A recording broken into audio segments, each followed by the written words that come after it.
स्वागत है आपका अंशिका मैथ क्लास में। आज हम बात करेंगे बीजगणित विधि की, जो आपके लिखी हुई है बीजगणित विधि, सीएम मेथड। इसी को बोलते हैं CM method, means cross multiplication method. इसी के बारे में बात करते हैं आज। लास्ट वीडियो में आपको बता चुके थे विलोपन विधि, प्रतिस्थापन और ग्राफीय आलेखन विधि, ये सब हम आपको बता चुके हैं। इसकी वीडियो आपको डिस्क्रिप्शन में मिल जाएगी। आज हम बात करेंगे इसके बारे में। तो देखो बात करते हैं। अब आपकी लास्ट विधि बची हुई है, इसको सॉल्व करने के लिए, मतलब x और y के जो मान है, चर संख्या है, उनके मान निकालने के लिए। अब आपका देखते हैं यहाँ से। देखो क्या करेंगे। अब इसके लिए हम जनरल इक्वेशन, पहले आपको फॉर्मूला लिखते हैं कि फॉर्मूला होता क्या है, और उसके बाद फिर आपका क्वेश्चन, उसका एग्जांपल कराएंगे, एक्सरसाइज शुरू करेंगे। उससे पहले हम देखते हैं फॉर्मूला, बीजगणित विधि होती क्या है। इसके लिए हम दो इक्वेशन लेंगे, a1x b1y plus c1 equal to 0। एक इक्वेशन हमने ये ली, दूसरी इक्वेशन आपकी क्या है, a2x b2y plus c2 equal to 0। ये हमने दो जनरल इक्वेशन ले लिए हैं। मैं आपको सिंपल कोई सी भी इक्वेशन आपकी इसी में सेटिस्फाई होगी, उसके लिए हमने दो इक्वेशन लिए हैं। इसके लिए देखो हमें करना क्या है, बीजगणित विधि केवल उसी में लगती है जिसका अस्तित्व हो। अस्तित्व का मतलब क्या, केवल उसका एक हल हो, अद्वितीय हल उसी में होती है। जैसे आपका a1/a2 और आपका b1/b2 और c1/c2, इसमें आपको क्या होना चाहिए, ये आपके तीनों बराबर हो या ना हो। मतलब पहला वाला a1/a2 बराबर नहीं होना चाहिए, बाकी का लास्ट वाला बराबर हो या ना हो, उसके लिए तो ये कंडीशन होनी चाहिए अद्वितीय, मतलब केवल एक हल, उसी में आपका ये सेटिस्फाई होगा, उसी में बीजगणित विधि आपकी लगेगी। तो इसके लिए हम देखो सिंपल सा फॉर्मूला लिखते हैं। ये कंडीशन होनी चाहिए बीजगणित विधि के लिए। उसके बाद देखो दूसरी कंडीशन, फॉर्मूला आपका क्या है, x अपॉन x को छुपा लेंगे तो क्या लिखेंगे, b1 b2 c1 c2 equal y नीचे लिखेंगे c1 c2 और a1 a2, ऐसे इक्वल 1 a1 a2 और b1 b2, इस तरीके से। और क्या करते हैं, इसका मल्टीप्लाई और माइनस इसका मल्टीप्लाई। जब सॉल्व करेंगे, इसका मल्टीप्लाई माइनस इसका मल्टीप्लाई, ये मल्टीप्लाई। तो देखो क्या करेंगे, इसे लिखेंगे x b1 c2 minus b2 c1 equal y a2 c1 minus a1 c2 1 a1 b2 minus a2 b1। इस तरीके से आपको ये याद रखनी है। आपको देखो ये बीजगणित विधि के बारे में मैंने बता दिया है कि आपके ये फॉर्मूला है। अब इसमें देखते हैं क्वेश्चन कैसे यूज करते हैं, उसके बारे में हम सॉल्व करते हैं। अब देखते हैं आपके एक्सरसाइज शुरू करते हैं सीधा सीधा, उसी में आपको ये समझ में आ जाएगा कैसे क्या करना है। उसके लिए हम देखो क्वेश्चन देखते हैं। क्वेश्चन आपका क्या है कि निम्नलिखित समीकरणों के योग में से किसका एक अद्वितीय हल है। अब आपको चेक करना है कि किसका एक अद्वितीय हल है और किसका कोई हल नहीं है, और किसके अपरिमित रूप से अनेक हल है। उसमें आपको देखते हैं कैसे करना है। तो पहले आपको अस्तित्व चेक करना है, जो हम बता चुके हैं आपको कि a1/a2 b1/b2 और c1/c2 से चेक करते हैं कि अस्तित्व है या नहीं। उसी से हम पता करते हैं कि कोई हल नहीं, कि अनेक हल और केवल एक हल। उसके बारे में हम चेक करते हैं। उसके लिए हम शुरू करते हैं एक्सरसाइज 3.5। उसमें फर्स्ट क्वेश्चन का पहला पार्ट देखते हैं। पहला पार्ट लिखा हुआ है x - 3y इक्वल टू 0, और लिखा हुआ है 3x - 9y - 2 इक्वल टू 0। अब आपका ये दिया हुआ है x - 3y इक्वल टू 0, ये इक्वेशन फर्स्ट है आपकी, और 3x - 9y - 2 इक्वल टू 0, ये इक्वेशन आपकी सेकंड है। इसको सॉल्व करने के लिए देखो, अब आपको बस पहले चेक करना है कि अस्तित्व है या नहीं। अस्तित्व मतलब ये चेक करना है कि कौन सा अद्वितीय हल है, कौन सा कोई हल नहीं है, कौन सा अपरिमित रूप से अनेक हल है। उसके बारे में चेक करेंगे। तो a1 का मान कितना है, यहाँ पर 1, और a2 का कितना है 3, b1 का कितना है -3, b2 का कितना है -9, c1 का कितना है 0 और c2 का कितना है -2। अब चेक करो, ये कितना हो जाएगा 1/3, ये हो जाएगा -3/-9, और ये कितना हो जाएगा 0/-2। अब देखो ये कट करते हैं, कितना आ जाएगा 1/3, ये दोनों बराबर हैं और ये आपका बराबर नहीं है। ये कंडीशन मैंने किसकी बताई थी, समांतर की। ये आपका पहले दो बराबर हो, लास्ट वाला बराबर नहीं है, तो ये होता है आपका समांतर। समांतर का मतलब क्या है, कोई हल नहीं। क्योंकि कोई हल नहीं कैसे, ये आपको लास्ट वीडियो जरूर देखें, तभी वहां से पता चलेगा। जो आपकी एक्सरसाइज 3.2 है उसमें मैंने बताया कि कोई हल नहीं है, कि किसका कॉर्नर, तो आपका ये देखो समांतर होगा, इसलिए आपका कोई हल नहीं है। और मैंने अभी क्या बताया था, अस्तित्व उसी का होगा, इसमें क्वेश्चन में भी लिखा हुआ है कि उसी को हम बाइजोड़ विधि से सॉल्व करेंगे जिसका क्या होगा, अद्वितीय हल। तो इसमें आपका कोई हल नहीं है, तो इसे हम यहीं तक छोड़ देंगे, आगे सॉल्व नहीं करना है। ऐसे हम देखते हैं दूसरा क्वेश्चन। दूसरे क्वेश्चन में लिखा है 2x + y = 5। आगे देखते हैं, इसको इरेज करता हूं। आगे वाले क्वेश्चन में लिखा हुआ है 2x + y, इसे इधर कर देते हैं, -5 = 0, इक्वेशन 1 फर्स्ट हो गया। 3x + 2y -8 = 0, ये इक्वेशन आपकी सेकंड हो गई। अब इसे देखो, पहले चेक करें कि अद्वितीय हल है या नहीं है। उसके लिए हम देखो क्या करेंगे, a/a2 तो 2/3 हो जाएगा, b/b2 तो 1/2 हो जाएगा, c/c2 तो -5/-8 हो जाएगा, मतलब -5/8 कट किया ये, मतलब माइनस से माइनस। अब ये देखो, ये दोनों इक्वल हैं, पहले दो, ये देखो 2/3 है, ये 1/3, तो ये आपके इक्वल है नहीं है, ये 0.6 आएगा, ये 0.5, ये इक्वल नहीं है। तो आपका देखो ये इक्वल नहीं है, तो क्या होगा, अद्वितीय। मैंने आपको कंडीशन पहले ही लगा दी थी कि इसमें अद्वितीय किसे बोलते हैं, पहले आपके दो a/a2 बराबर नहीं होनी चाहिए b/b2 के, तभी आपका अद्वितीय हल होगा। इसलिए आपको पता चल गया ये आपके क्या है, a/a2 आपके इक्वल नहीं है। अब इसे देखो, अब इसे आगे बजरूरी विधि से करना। अब देखो बजरूरी विधि को यूज कैसे करते हैं। अब देखो x अपॉन, अब x को देखो जब भी इसके नीचे लिखेंगे तो हमारा क्या था, b1 b2 और c1 c2। तो b1 का मान कितना 1 और b2 का कितना है 2, c1 का कितना है -5 और c2 का कितना है -8 = 5। अब देखो y के नीचे क्या लिखेंगे, y वाले को छुपा लेंगे और ये लिखेंगे -5/8 और 2 और 3।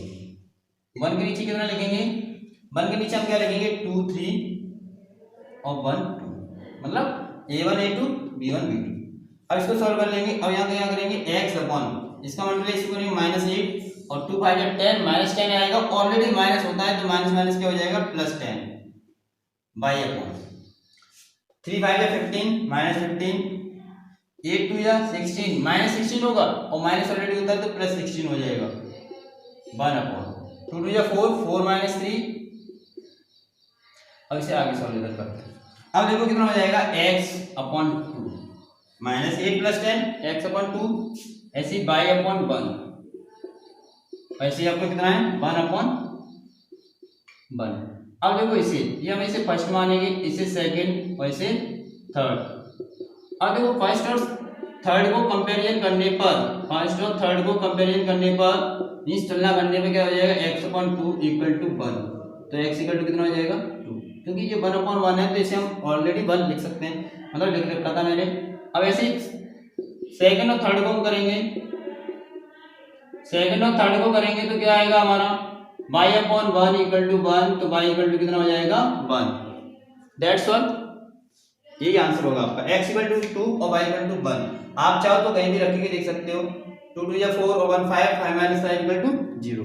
ये हमारे आंसर हो गए। इसी तरीके से आपके इसके पार्ट करने हैं, जो लास्ट वाले आपके दो पार्ट दिए हुए हैं, इसमें आपके ये दो पार्ट दिए हुए हैं, थर्ड वाला 3x - 5y = 20, 6x - 10y = 40। अब आपको इसमें चेक करना है कि इसका अद्वितीय हल है या नहीं है। उसमें देखो अद्वितीय हल नहीं है, क्योंकि आपका 3x है और अपॉन 6x है तो 1/2 हो जाएगा, ऐसे ही 5y है उधर 10y है तो 1/2 ये भी हो जाएगा। लास्ट में c1 और c2 है, वो भी आपके 20 और 40 है, तो वो भी आपके कितने हो जाएंगे 1/2। तो आपका जो हो जाएगा संपाती मीन्स अपरिमित रूप से अनेकल, तो ये आपका नहीं है। उसी तरीके से आपका फोर्थ वाला है, उसमें भी आपको चेक करना है कि अद्वितीय है या नहीं। तो आपका फोर्थ वाला अद्वितीय है और उसे सेम इसी टाइप से सॉल्व करना है। उसे और कराते हैं हम, जो आपका अद्वितीय वाला है उसे और कराते हैं, क्योंकि आपको एक दो एग्जांपल और दे दूं जिससे आपको अच्छे से समझ आए। फिर आपको कोई सी विधि यूज करनी है। आपको मैं चारों विधि सिखा चुका हूँ, 3 तो ऑलरेडी सिखा चुका था, 4 मतलब जो चौथे नंबर की है, 4th नंबर की, उसको मैं अभी बता रहा हूँ। तो उसमें आप ये भी सीख लोगे और इसके बाद आप कोई सी विधि से कोई भी क्वेश्चन यूज मतलब सॉल्व कर सकते हो। ओनली 2 वेरिएबल वाला। अब इसमें देखो लिखा हुआ हमारा 4th क्वेश्चन फर्स्ट का, इसमें लिखा हुआ है x - 3y - 7 = 0। एक ये हो गया आपका 3x -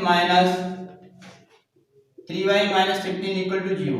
एक आपका क्वेश्चन ये मतलब 2 समीकरण है, दोनों समीकरणों में पहले आपको तुलना करनी है कि a1 बट्टे a2 सही है या नहीं, मतलब अस्तित्व है या नहीं। तो उसके लिए हम देखो क्या करेंगे, 1/3 ये कर लिया, -3/-3 और -7/15। हम ऑलरेडी ऐसे इसमें कोई साइन इसलिए लगाते पता नहीं इक्वल होगा या नहीं, इससे हमने काट दिया कितना आ जाएगा 1, और ये इससे काट दिया। अब देखो ये 1/3 है, ये 1 है, ये 7 है, तो ये क्या तीनों इक्वल है? नहीं है इक्वल। तो हमारा बस क्या हो जाएगा, केवल एक अद्वितीय। अब इसे सॉल्व करते हैं, तो हम यहाँ लिख सकते हैं अद्वितीय। हमारा हो गया। अब इसे सॉल्व करेंगे तो x बट्टे कितना हो जाएगा, -3 क्योंकि v1 v2 आएगा, -7 -15 बाई अपॉन -7 -15 c1 c2 लिख रहा हूँ। ऐसे आपको यहाँ क्या आएगा, a1 a2 तो 1 और 3 इक्वल 1 a1 a2 और b1 b2 लिख दिया हमने। अब इसको देखो सॉल्व करेंगे, x अपॉन 15 45 और 7 21।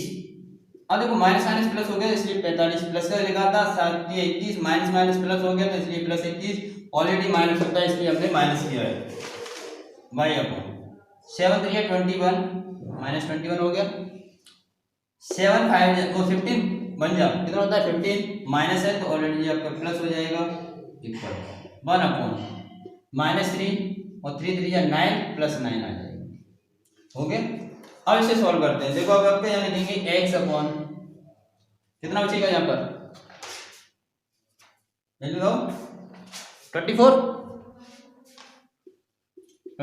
इक्वल आपको कितना बचेगा y इक्वल टू यहाँ पर -6, इधर भी कितना बचेगा 1/6 इस तरीके से। तो आपका एक x, अब इसमें तुलना करने पर तो x इक्वल टू 24 अपॉन 1/6, 6 से कितने टाइम्स 4, तो x इक्वल टू कितना आ जाएगा 4। ऐसे ही आपका y equal to -6, y upon -6 equal to 1/6, 6 से कितने और 1 टाइम, तो y इक्वल टू कितना हो जाएगा -1, तो x इक्वल टू 4 हो जाएगा, y इक्वल टू -1 आपका ये आंसर हो जाएगा। इसी तरीके से आपको ये बीजगणित विधि सॉल्व करनी है और इसके बाद आपको कुछ नहीं, सिंपल इसी तरीके से बस ये चेक करना है बीजगणित विधि केवल उसी में लगेगी जिसमें आपका अद्वितीय हल होगा, अदरवाइज किसी में नहीं लगेगी, क्योंकि आपके वहाँ सॉल्व नहीं हो पाएगा। क्योंकि आपके ये देखो क्यों सॉल्व नहीं होगा, जैसे आपने पहले दो बराबर रखे, पहले आपने दो बराबर रखे मतलब रेशियो आपका a1/a2 बराबर b1/b2 होगा समांतर में, तो आपका देखो ये क्या हो जाएगा यहाँ पर 0, यहाँ 0 होने के साथ साथ तो ये आपका क्या बन जाएगा इनफाइनाइट है, तो ये आपका आंसर y का गुणा 0 में करोगे 0, आपका जो चर संख्या है वो बिल्कुल फिनिश हो जाएगी, इसलिए आपको समांतर में लगाना। और ऐसे संपाति में ये सब बराबर है, मतलब रेशियो बराबर है, तो आपका क्या हो जाएगा 0, तो इसलिए आपको अद्वितीय हल नहीं करते हैं और संपाति को समांतर और संपाति में इसलिए नहीं करते हैं। अब आपको समझ में आ गया होगा क्यों अद्वितीय हल यूज किया जाता है, मतलब उसी में ही बीजगणित विधि क्यों लगाई जाती है। उसके बाद देखते हैं हम नेक्स्ट क्वेश्चन, सेकंड क्वेश्चन में लिखा है a और b के मान किन मानों के लिए। अब आपको देखो a और b के किन मानों के लिए, अब आपको कंडीशन दी हुई है, जैसे आपके अभी तक तो इक्वेशन दी हुई थी, अब आपको क्या लिखा हुआ है कि a और b के किन मानों के लिए रेखीय समीकरणों के योग के अपरिमित रूप से अनेकल होंगे। एक हमारा ये दिया है, दूसरे का फर्स्ट पार्ट 2x + 3y = 7, एक इक्वेशन ये दी हुई है, बाद में आपका बताया गया था और मैंने बताया भी आपको कि a1/a2 और b1/b2 और c1/c2 तीनों इक्वल होते हैं। तो इसके लिए हम देखो क्या करेंगे, डायरेक्ट लिखते हैं 2/a - b a1/a2 बराबर b1/b2 बराबर c1/c2, तो आपका कितना हो जाएगा 7/3a + b - 2। अब आपके देखो ये तीन हो गए, फर्स्ट सेकंड थर्ड, तो आपको किसी भी तरीके से सॉल्व कर लेना है, या तो फर्स्ट को इस्तेमाल फर्स्ट सेकंड को कर सकते हो या फर्स्ट थर्ड को कर सकते हो, फर्स्ट सेकंड थर्ड किसी भी तरीके से। तो हम पहले फर्स्ट और सेकंड लेते हैं और 3a - b ये लिया हमने, तो यहाँ से कितना हो जाएगा 2a + 2b = 3a - 3b। इसको सॉल्व करते हैं, ये वाले इधर लेके जाएंगे, कितना बचेगा a - 5b = 0, इक्वेशन आपकी 1 बन गई। अब इसी तरीके से हम इन दो को सॉल्व करते हैं, तो 3a + b - 2 = 7a + b। हमने इनको लेंगे तो कितना हो जाएगा 9a + 3b - 6 = 7a + 7b। अब इसे इधर सॉल्व करते हैं तो कितना हो जाएगा 9a plus 3b minus 7a minus 7b और माइनस 6 है वो इधर लेके जाएंगे, कैसा हो जाएगा प्लस 6। अब देखो 9a है, 9a 7a जाएगा कितना जगह 2a और इसमें ऐड करेंगे कितना हो जाएगा 4b इक्वल टू 6, तो 2 से डिवाइड करेंगे कितना हो जाएगा इक्वल टू 3, इक्वेशन सेकंड। अब ये वैल्यू कहाँ रख देंगे इधर, a minus 5b equal to 0, equation आपकी फर्स्ट। अब इसे देखो, इसे किसी भी तरीके से हम सॉल्व कर सकते हैं, जैसे हमने किया ये माइनस प्लस माइनस ये कट जाएगा 3b इक्वल टू 3, तो b इक्वल टू कितना हो जाएगा 1 और a इक्वल टू कितना आ जाएगा 5, क्योंकि देखो यहाँ रखेंगे हम 3 प्लस 2 इक्वल टू। अब देखो मैंने ये आपका विलोपन विधि से किया है, आप चाहो किसी विधि से कर सकते हो, मैं 4 विधि बता चुका हूँ, उस विधि में से मतलब चारों में से किसी एक विधि से कर सकते हो, आपको अब जो इजी लगे उससे करना है। अब आपका देखते हैं सेकंड क्वेश्चन इसी का, उसमें लिखा है k के किस मान के लिए निम्नलिखित समीकरणों का योग कोई हल नहीं है, मतलब कोई हल नहीं है तो उसका मीन्स क्या हुआ समांतर, कोई हल नहीं है तो समांतर। समांतर के लिए देखो कंडीशन क्या बताई थी मैंने, a1/a2 बराबर b1/b2 और लेकिन बराबर ना हो किसके c1/c2, उसके लिए हमें कंडीशन ये आपकी इक्वेशन दी है 3x + y = 1 और दूसरी इक्वेशन दी है 2k - 1 x और फिर आपका लिखा हुआ है k - 1 और y और इधर लिखा है 2k + 1। इसकी हमने कंडीशन क्या बताई थी, a1/a2 बराबर हो b1/b2 के, लेकिन बराबर नहीं होना चाहिए c1/c2, तभी तो आपका होगा कोई हल नहीं मीन समांतर। तो इसके लिए देखो हम क्या करेंगे 3/2k - 1 और कितना हो जाएगा 1/k - 1, तो इसको करेंगे 3k - 1 डायरेक्ट मल्टीप्लाई करके लिख देते हैं, तो 3k - 3 कितना हो जाएगा 2k - 1, तो इस 3k इधर लेके आओगे तो 3k - 2k और -1 + 3, तो k इक्वल टू कितना आ जाएगा 2, हमारा आंसर हो गया k इक्वल टू कितना आ गया 2।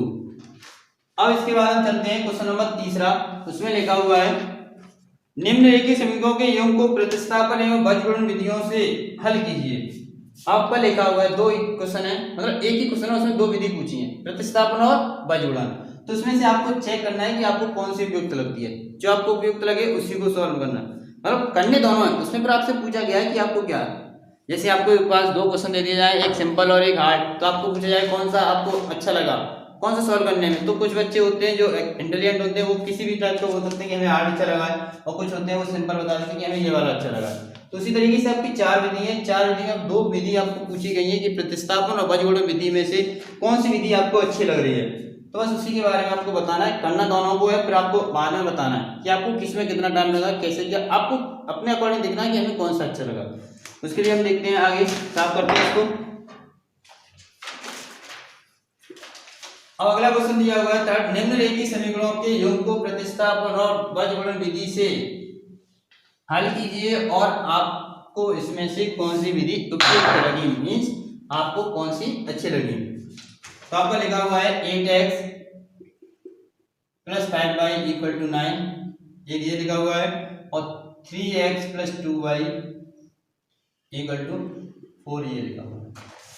अब इसे देखो हम एक करेंगे प्रतिस्थापन से और एक किससे करेंगे बीजगणन विधि से, फिर आपको देखना है कि कौन सा है ये।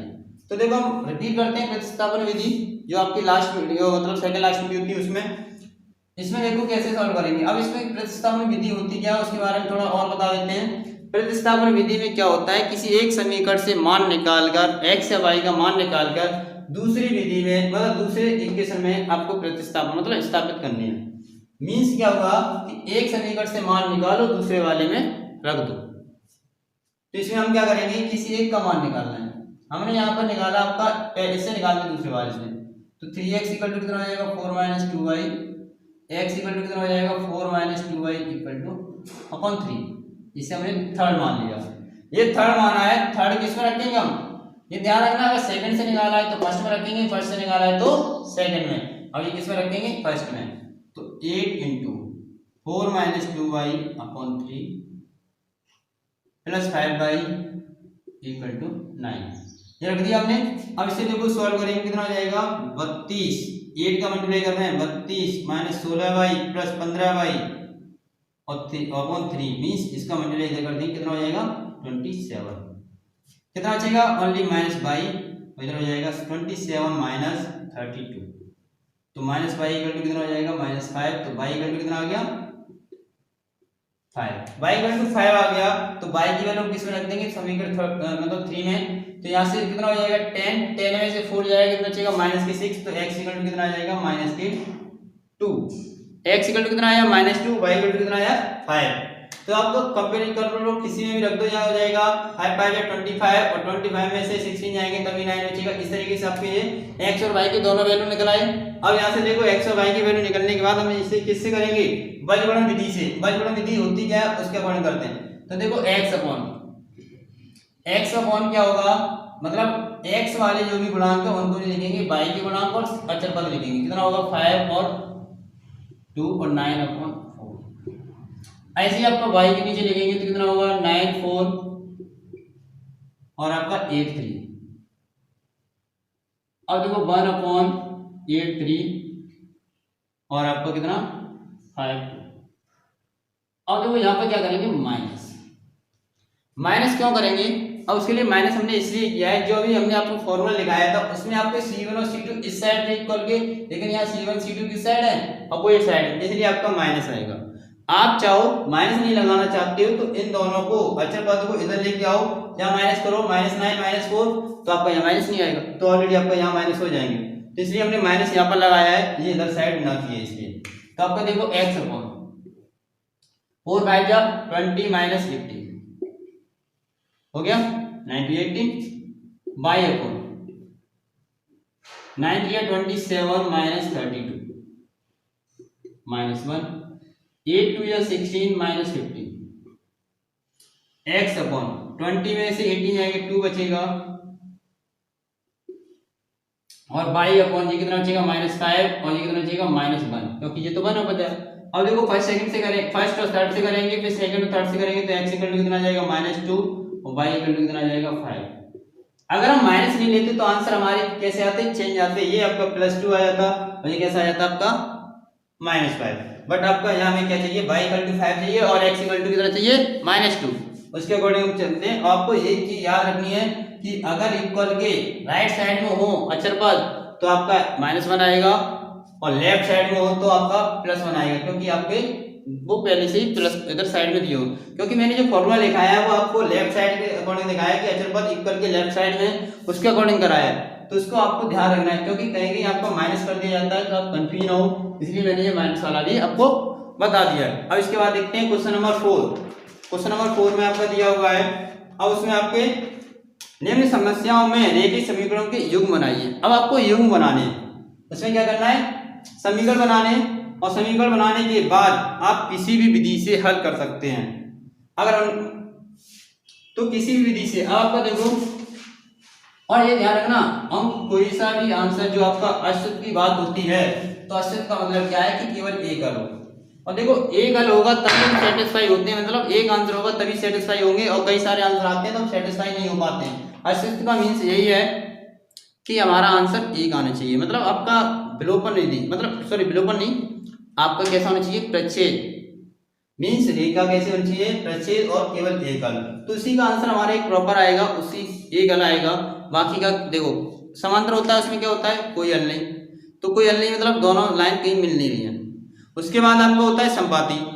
संपाती में क्या होता है कि दोनों रेखा कैसे जाती हैं एक दूसरे के ऊपर, तो एक दूसरे के ऊपर जाने से कितना हो जाएगा अनेक हल हो जाएंगे, अपरिमित रूप से अनेक हल होंगे, तो हमें भी उसमें भी सेटिस्फाई नहीं कि कौन सा आंसर हमारा सही होगा, तो इसलिए हम केवल उसी को सॉल्व करेंगे जो आपका अस्तित्व हो, उसके लिए हम देखो करते हैं। अब देखो क्वेश्चन नंबर 4, क्वेश्चन नंबर 4 लिखा हुआ है कि अब इसमें देखो वर्ड प्रॉब्लम है। क्वेश्चन नंबर 4 में क्या है वर्ड प्रॉब्लम, उसमें देखो क्या लिखा है, एक छात्रावास के मासिक व्यय का एक भाग नियत है। एक बात याद रखना, जब भी आप समीकरण बनाओ तो क्वेश्चन को अच्छे से पढ़ना है, जिससे आप समीकरण बना सको, मतलब इक्वेशन बना सको। अगर इक्वेशन आपकी गलत हो जाएगी तो पूरा क्वेश्चन गलत हो जाएगा, तो इसलिए क्वेश्चन को समझना बहुत जरूरी होता है, ठीक है। अब इसके लिए देखते हैं, एक छात्रावास के मासिक व्यय का एक भाग नियत है तथा शेष इस पर निर्भर करता है कि छात्र ने कितने दिन भोजन किया। अब देखो कोई भी चीज होती है ऐसे ही, आपका जो मैंने लास्ट में क्वेश्चन कराए थे कि एक टैक्सी ड्राइवर है, उसने अपना एक नियत किराया फिक्स कर रखा है कि हमें इतना तो लेंगे, उसके बाद प्रत्येक किलोमीटर का इतना लगेगा। उसी तरीके से छात्रावास का क्वेश्चन है, मतलब यहाँ आपको रेंट पे हॉस्टल वगैरह जैसे स्कूल में बच्चे रहते हैं हॉस्टल का, कि वहाँ एक तो ये फिक्स है कि आप इतने, मतलब एक फिक्स कर दिया आप खाओ या मत खाओ इतना लगेगा, उसके बाद आप कितने दिन भोजन करते हो उसका अलग लगेगा। तो इसके लिए हम बात ऐसे ही करते हैं। तो इसमें लिखा हुआ है जब एक विद्यार्थी ए को जो 20 दिन भोजन करता है उसको कितने रुपए देने पड़ते हैं, 1000 रुपए। और इसीलिए और ऐसे ही आपका एक, जबकि विद्यार्थी बी है जो 26 दिन भोजन करता है उसको देने पड़ते हैं 1180 रुपए। तो हमें इसमें क्या करना है कि एक्स और वाई, मतलब जो हम लेट करेंगे तो हमें इसमें निकालना है एक नियत व्यय, मतलब जो हमारा फिक्स रेट है वो, और आपका प्रतिदिन का भोजन मतलब एवरीडे चार्ज कि भोजन पे कितना है, फूड पे कितना एवरीडे चार्ज है। उसके लिए तो हम क्या करेंगे, सबसे पहले लेट करेंगे, मतलब मानेंगे, माना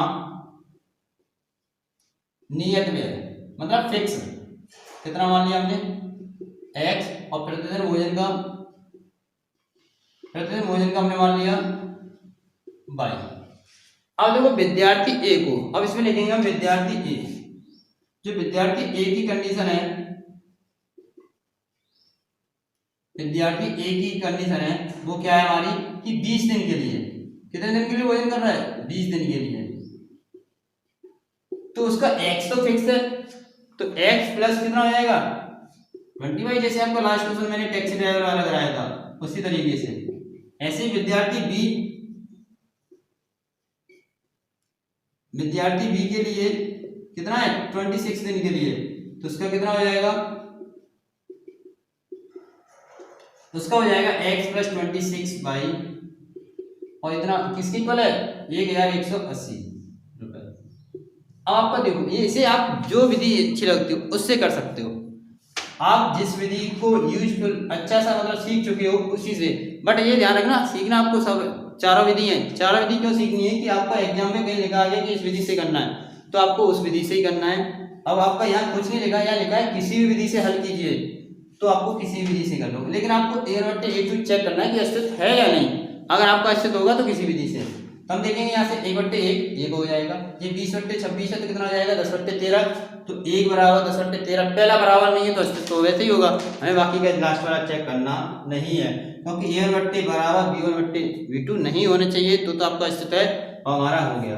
तो यहाँ से हम क्या करेंगे, इन दोनों मतलब दोनों समीकरणों को हम सॉल्व कर लेंगे। तो हम देखो इसे किससे करते हैं, विलोपन विधि से सॉल्व करते हैं। नीचे हमने रख दिया समीकरण ए, माइनस करेंगे, माइनस माइनस माइनस ये कट जाएगा, कितना हो जाएगा 6y = 180, तो y = कितना आ जाएगा 30, y = 30 आ जाएगा, तो x = कितना हो जाएगा 400, हमारा आंसर हो गया। तो यहाँ लिखेंगे अतः नियत व्यय बराबर, छात्रावास का नियत व्यय बराबर 400 रुपए और छात्रावास का प्रतिदिन भोजन का व्यय बराबर 30 रुपए। इस तरीके से हमें इसे सॉल्व करना है। अब देखते हैं हम क्वेश्चन नंबर 2nd 4th का, उससे देखते हैं, उसके बाद मैं आगे आपको समीकरण बनवाऊंगा और सॉल्व आपको खुद ही करने हैं, क्योंकि मैं आपको चारों विधि बता चुका हूं, तो किसी भी विधि से आप यूज कर सकते हैं। तो उसके लिए देखो क्या करते हैं, आपकी इक्वेशन बनाते हैं। उससे पहले हम क्वेश्चन को अच्छे से रीड करेंगे। रीड करने से ये देखना पड़ता है कि मतलब क्वेश्चन में क्या दिया हुआ है और क्या मतलब कंडीशन कौन कौन सी दी हुई है, तो उसके अकॉर्डिंग हम क्या बनाएंगे इक्वेशन। अब इसमें लिखा है एक भिन्न 1/3 हो जाती है, पहले दे दिया है कि एक भिन्न 1/3 हो जाती है जब उसके अंश से 1 घटाया जाता है। अब कोई सी भी भिन्न हो, है पता नहीं कौन सी भिन्न है, उसमें से अंश में से 1 घटा दे तो 1/3 हो जाती है। अगर उसके हर में 8 जोड़ दें तो वह 1/4 हो जाती है। तो इसके अकॉर्डिंग हम देखते हैं कि क्या होगा। तो हमें पहले सबसे पहले भिन्न निकालनी होगी, और भिन्न के लिए निकालने के लिए हमारी दो कंडीशन दी हुई हैं कि अंश में से 1 घटाया जाता है तो 1/3 हो जाती है, हर में 8 जोड़ा जाता है तो 1/4 हो जाती है। उसके अकॉर्डिंग हम देखते हैं। तो हम इसमें क्या करेंगे, वही कंडीशन, माना अंश बराबर x और हर बराबर y, तो भिन्न कितनी हो जाएगी x/y। अब क्या बोला जा रहा है कि अंश में से 1 घटाया मतलब घटाया जाता है तो x - 1/y हो गया। किसके बराबर हो जाती है 1/3 की। तो इसे सॉल्व करेंगे 3x - 3 = y, तो 3x - y = 3 इक्वेशन आपकी फर्स्ट हो गई। इसी के अकॉर्डिंग आपका देखो क्या करेंगे, अब दूसरी इक्वेशन है कि x मतलब आपका हर में 8 जोड़ दिया जाता है, सॉरी प्लस 8 तो 1/4 हो जाती है। तो इसको सॉल्व करने कितना हो जाएगा 4x equal to Y plus 8, कितना हो जाएगा 4x minus y equal to 8। Equation आपकी सेकंड। अब ये दो इक्वेशन है, इनको आपको सॉल्व करना है। अब आपको कैसे भी किसी विधि से, अब आपका देखो पता करोगे कि अस्तित्व है या नहीं, तो अस्तित्व है या नहीं, तो उसके लिए देखो 3/4 ये हो जाएगा और 1 ये हो जाएगा, अस्तित्व है। पहले आपके बराबर नहीं, बस आपको इसमें अस्तित्व के लिए केवल दो चीज चेक करनी है कि a/a2 बराबर है या नहीं है, मतलब a/a2 बराबर v2 बराबर है या नहीं, तो उसे बस यही चेक करना है। उसके बाद आपका सिंपली सॉल्व हो जाएगा। आपका देखते हैं तीसरा क्वेश्चन, देखो कैसे क्या दिया हुआ है। अब आपको ऑलरेडी समीकरण मैं बनाऊंगा और कुछ नहीं करूंगा, आपको समीकरण बनाऊंगा, आपको सॉल्व करना। अगर फिर भी समझ में आए तो बस कमेंट करके पूछ सकते हैं कि सर ये समझ में नहीं आया है। अब इसमें लिखा है यश ने एक टेस्ट में 40 अंक अर्जित किए। एक कोई टेस्ट है, उसमें यश ने एक टेस्ट में 40 अंक अर्जित किए, मतलब उसे टोटल कितने अंक मिले, मतलब उसने साथ जो गेट किए हैं वो 40 मार्क्स गेट किए। कब, जब कंडीशन दी हुई है कि उसके प्रत्येक करेक्ट आंसर पर 3 अंक मिलते हैं। प्रत्येक करेक्ट आंसर पर कितने अंक मिलते हैं, कितने मार्क्स मिलते हैं 3, लेकिन रॉन्ग आंसर पर उसके 1 नंबर की क्या होती है, नेगेटिव मार्किंग, तब उसे आपको मिलते हैं। ऐसे ही आपके दूसरी कंडीशन दी हुई है कि अगर उसका सही क्वेश्चन है तो उसे 4 नंबर मिलते हैं और गलत है उसके 2 नंबर काटे जाते हैं, तब उसके कितने नंबर आते हैं 50। तो आपकी दो कंडीशन है, दोनों कंडीशन के अकॉर्डिंग आपको दो इक्वेशन बनानी है और दोनों इक्वेशन निकालने के बाद आपको ये पूछा गया है कि उस एग्जाम में कुल कितने क्वेश्चन थे, कुल कितने प्रश्न थे। तो इसके बारे में देखो, तो जब भी प्रश्न होंगे, हम जब भी प्रश्न निकालते हैं, जब भी हम एग्जाम दे के आते हैं तो यही तो देखते हैं कि कुल कितने थे। तो उसमें ये होता है कि सही और गलत दोनों ही तो आते हैं, हमारे कितने सही गए कितने गलत गए उसके बारे में देखा जाता है। तो आपका देखो, तो हम इसमें सबसे पहले लेट करेंगे, माना सही क्वेश्चन मतलब सही प्रश्न कितने हैं, इसे x मान लिया और गलत वाले को y। तो इसमें हमने देखो सही प्रश्न x और गलत को y, तो कुल प्रश्न कितने हो जाएंगे x प्लस y। कुल प्रश्न कितने होंगे x प्लस y। तो इसको देखो कैसे करेंगे। तो पहली कंडीशन है कि अगर उसके पहले जो सही आते हैं उसमें 3 अंक मिलते हैं और गलत आते हैं तो 1 नंबर काटा जाता है। तो कैसा हो जाएगा 3x का मतलब ये आपके प्लस होंगे और जो माइनस हो रहा है मतलब कटौती हो रही है तो माइनस होगा, तो एक नंबर की हो रही है तो y इक्वल टू 40, इक्वेशन आपकी 1 बन जाएगी। ऐसे यहाँ पर इसमें लिखा हुआ है कि सही हो तो 4 मिलते हैं, सही हो तो 4 मिलते हैं और गलत हो तो 2 नंबर की कटौती मीन्स माइनस नेगेटिव मार्किंग, तो कुल कितने नंबर मिलते हैं 50। इक्वेशन आपकी सेकंड। अब आपकी दोनों इक्वेशन मैंने बना दी है, फर्स्ट और second. 3x minus y equal to 40 और 4x minus 2y equal to 50। आपको ये दोनों इक्वेशन किसी भी विधि से सॉल्व कर लेनी है जो आपको यूजफुल लगे। अब आपको देखते हैं क्वेश्चन नंबर 4, उसके आपको इक्वेशन बनाता हूँ और उसे समझाता हूँ कि क्वेश्चन में क्या है। तो उसके लिए देखो क्वेश्चन को पढ़ते हैं। एक राजमार्ग ए और बी, उनके बीच की दूरी 100 किलोमीटर है। ए और बी जो दूरी है मतलब स्थान है, उनके बीच की दूरी 100 किलोमीटर है और एक कार मतलब जो है आपका देखो क्वेश्चन पढ़ते हैं पूरा। कार ए मतलब एक जगह से ए से कार जाती है, एक कार ए से जाती है एक कार बी से, मतलब दोनों जगह पे। उसमें लिखा हुआ है मतलब समय चलना प्रारंभ होता है एक ही समय पर। जैसे आपके हमने ए को बी दो ले लिए स्थान ए और बी, इनके बीच की दूरी हमारी कितनी है 100 किलोमीटर। हमने ये दूरी दी 100 किलोमीटर, ठीक है। और इसके बाद क्या है, यदि ये कारें भिन्न भिन्न चालों से एक ही दिशा में चलती हैं तो वे 5 घंटे पश्चात मिलती हैं। मतलब समय एक ही है कि एक ही समय चलना प्रारंभ करेंगे, लेकिन किसी की चाल कम होगी किसी की ज्यादा। आपका देखो दो हमने कार लेते हैं x और y, हमने कार ली x और y मतलब y। तो हमने पहली कार की मान ली चाल,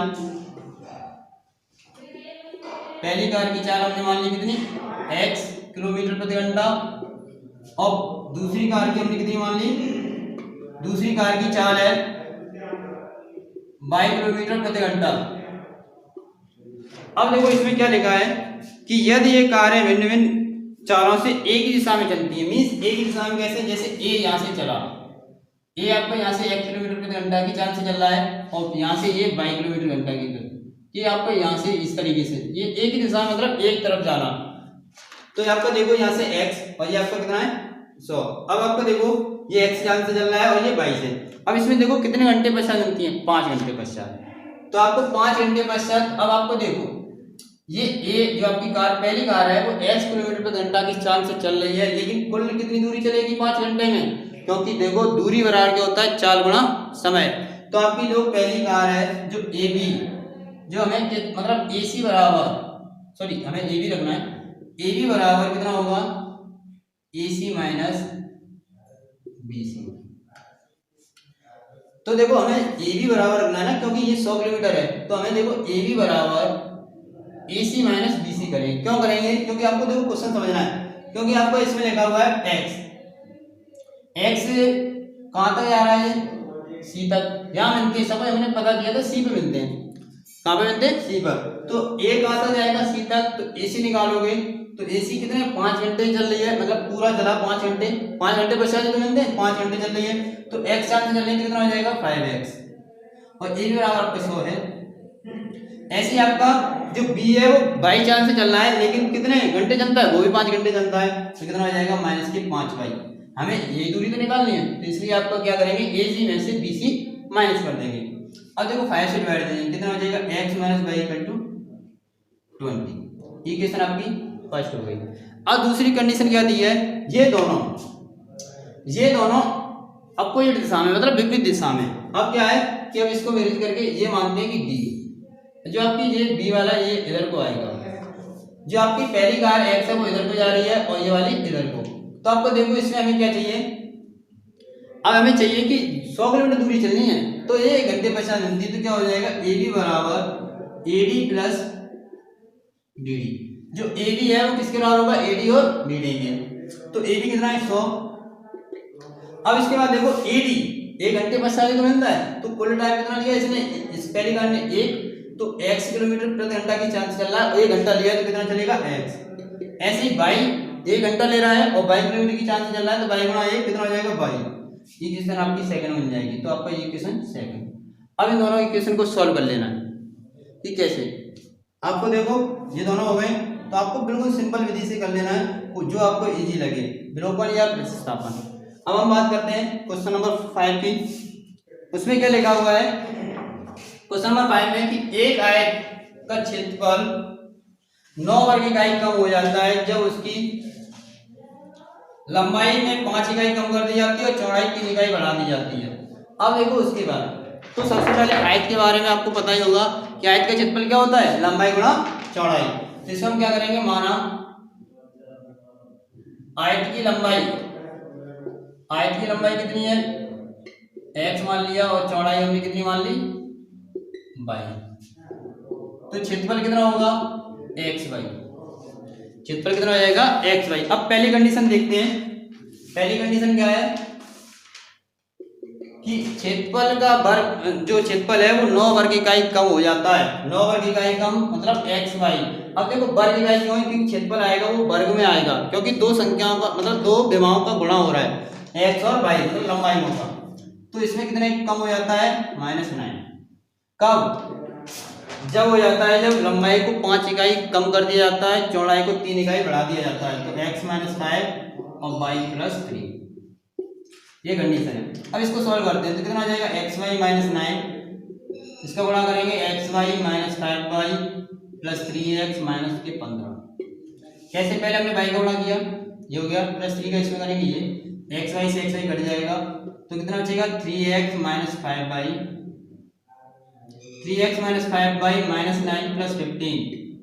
ये तो इधर ही लेने दिया हमने, ये वाला इधर लेके आएंगे, तो 3x - 5y = 6। इक्वेशन आपकी फर्स्ट, इक्वेशन आपकी फर्स्ट बनेगी। इसके बाद आपको देखते हैं इसमें दूसरी कंडीशन दी है कि यदि हम लंबाई 3 इकाई बढ़ा दें, लंबाई 3 इकाई बढ़ा दें और चौड़ाई भी हम कितनी बढ़ा दें 2 इकाई, तो हमारा क्या होगा जो आपका क्षेत्रफल है वो कितने इकाई बढ़ जाता है 67 इकाई मतलब 67। तो xy + 67, इसको सॉल्व करने कितना आ जाएगा xy + 3y + 2x + 6 = xy + 67। तो xy से xy आपका कट हो जाएगा 2x + 3y 67 माइनस 6 तो 31। इक्वेशन आपकी सेकंड। अब आपकी दो इक्वेशन बन गई, इनको आप किसी भी विधि से आप सॉल्व कर सकते हैं। उसके बाद आपके आंसर एक्स और वाई आ जाएंगे। इसमें आप लिखोगे जो आपने मानी थी आयत की लंबाई क्या होती है, चौड़ाई, तो लिखोगे अतः आयत की लंबाई बराबर जो भी आपका आंसर आए उसे, और आपका लिखोगे आयत की चौड़ाई बराबर डेश। आप चाहो तो क्षेत्रफल भी लिख सकते हो कि दोनों संख्याओं का गुणा, लेकिन आपको पूछा गया है कि आयत की विमाएं क्या होती है, लंबाई गुणा लंबाई और चौड़ाई, ये आपको निकालनी है। आशा करता हूं कि आपको समझ में आ गया होगा।